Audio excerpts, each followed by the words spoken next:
санаи 23 май ҳамасола дар ҷумҳурии Тоҷикистон рӯзи ҷавонони Тоҷикистон бо шукӯҳу шаҳомати хоса ҷашн гирифта мешавад.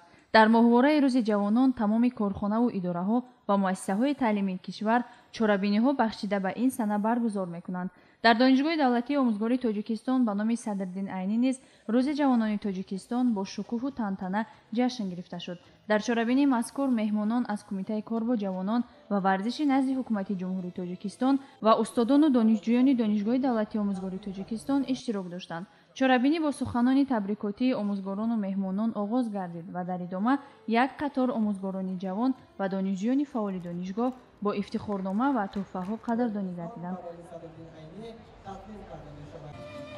чорабинии мазкурро ансамбли чеҳранамои донишгоҳи давлатии омӯзгории Тоҷикистон бо рақсу суруд ва барномаи фарҳангии худ ҷилои дигар бахшиданд. имрӯз ҷавонони хуштолии Тоҷикистони азиз сарфарозанд, ки дар шароити ободу осуда дар замони оромии ватан умр ба сар мебаранд. озод таҳсили илм менамоянд, дар дил хоҳ сохторҳои пурқудрати кишвар кор ва фаъолият менамоянд.